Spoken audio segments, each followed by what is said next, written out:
ഇന്ന് നൈറ്റ് നോമ്പൊക്കെ തുറന്നിട്ട് ഞാനും എൻ്റെ പങ്കാളിയും കൂടി ഇങ്ങനെ കറങ്ങാൻ വേണ്ടി ഇറങ്ങിയാണ്. പങ്കാളി എന്ന് പറയുമ്പോൾ വേറെ ആരും അല്ല കേട്ടോ, ഇക്കാട് സിസ്റ്റർ തന്നെയാണ്. അപ്പോൾ അവൾക്ക് ലീവൊക്കെ ആയിട്ട് നാട്ടിൽ വന്നിട്ടുണ്ട്. അപ്പോൾ ഇനി അവൾ വന്ന ഇരിപ്പില്ലായിരിക്കും, ഇങ്ങനെ ഞങ്ങൾ കറങ്ങി നടക്കും. അങ്ങനെ ഞങ്ങൾ ആദ്യം പോയത് ഇക്കാട് ഷോപ്പിലോട്ടാണ്. ഇതൊക്കെ ആയതുകൊണ്ട് കളക്ഷനും കാര്യങ്ങളും ഉണ്ടോ എന്ന് നോക്കാൻ പോയതാണ്.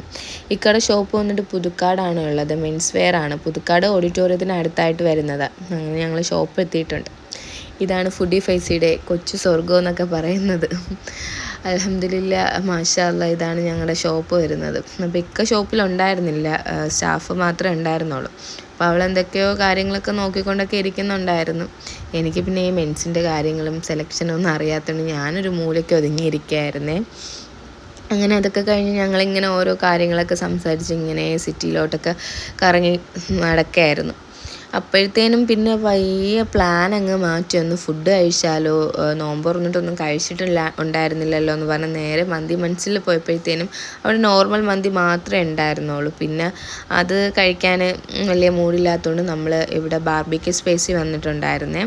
കുറേ നേരത്തെ കാത്തിരിപ്പിന് ശേഷം നമുക്ക് ഫുഡ് വന്നിട്ടുണ്ടായിരുന്നു. അപ്പം ഞാൻ ബീഫ് മന്തി ഓർഡർ ആക്കിയത്, അവൾ ജമൈക്കൻ അൽഫാം മന്തി ചിക്കൻ മന്തി ഓർഡർ ആക്കിയത്. പിന്നെ ഫുഡൊക്കെ അത്യാവശ്യം നല്ല ടേസ്റ്റൊക്കെ ഉണ്ടായിരുന്നു. ഈ ബീഫിൻ്റെ ഈ ക്വാണ്ടിറ്റി കാണുമ്പോൾ വിചാരിക്കും ഇത്രയും ബീഫിൻ്റെ പീസാണെന്ന്. ഇല്ല, ഞാനിതാണ്ട് ഈ എടുക്കുന്ന ഒരു കുറച്ച് പോർഷൻ മാത്രമേ ബീഫ് ആയിട്ടുള്ളൂ. ബാക്കി മൊത്തവും അതിൻ്റെ ഫാറ്റും എന്തൊക്കെയോ സംഭവങ്ങളായിരുന്നു. എനിക്ക് ബീഫ് വലിയ വേർത്തായിട്ട് തോന്നിയിട്ടില്ല.